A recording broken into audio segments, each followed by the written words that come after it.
Bismillahirrohmanirrohim.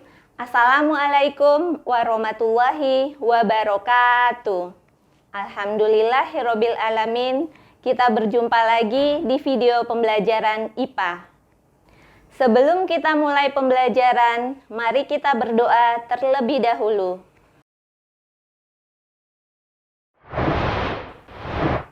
Pada video kali ini, kita akan belajar tentang mekanisme pernapasan.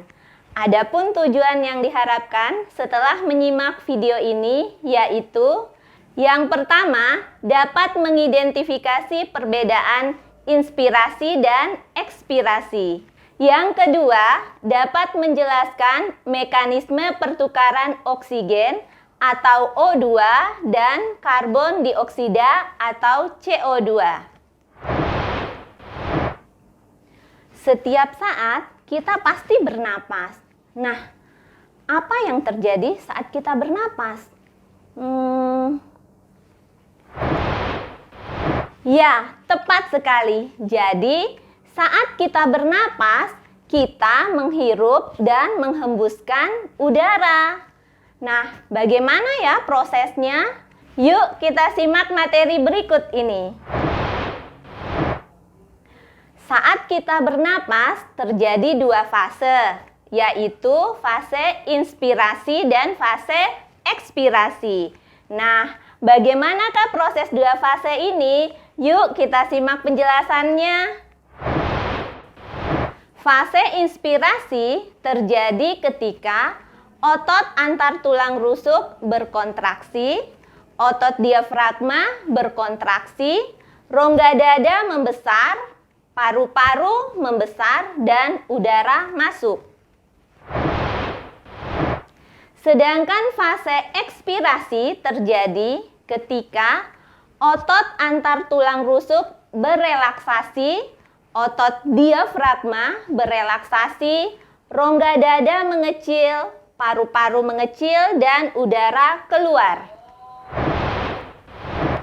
Secara normal, pernapasan merupakan kerjasama antara dada dan perut, di mana terjadi pertukaran oksigen dan karbon dioksida antara makhluk hidup dengan udara di lingkungannya. Nah, perhatikan tabel berikut. Dari tabel tersebut menunjukkan tekanan oksigen di udara lebih besar daripada di alveolus, yaitu 160 berbanding 105 mm Hg. Molekul oksigen berdifusi dari udara ke darah dalam kapiler alveolus, mengikuti gradien konsentrasi.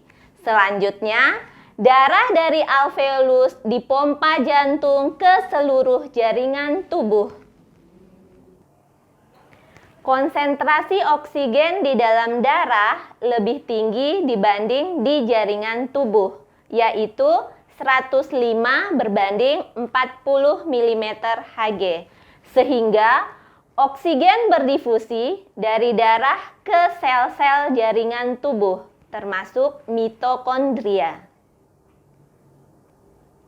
Di dalam mitokondria, oksigen akan dimanfaatkan untuk respirasi intraseluler.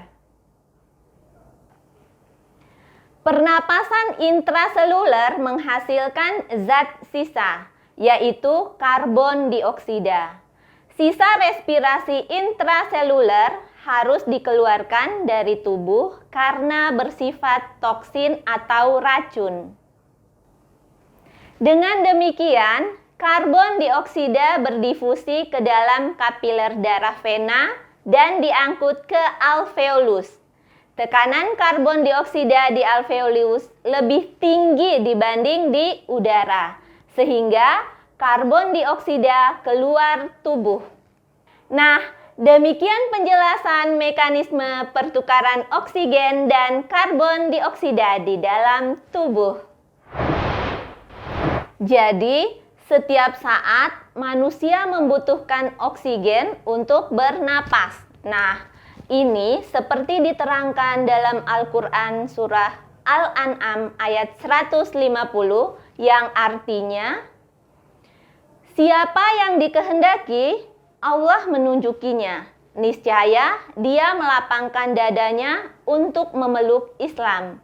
Siapa yang dikehendaki Allah kesesatannya, niscaya dia menjadikan dadanya sesak lagi sempit, seolah-olah ia sedang mendaki ke langit. Di sini Allah mengibaratkan orang yang tersesat seperti mereka yang mendaki ke langit. Karena di luar angkasa kadar oksigen sangatlah kurang, sehingga mereka tidak mampu bernapas dengan baik dan dada mereka menjadi sesak. Demikian video pembelajaran kita kali ini. Mari kita akhiri dengan mengucapkan hamdalah.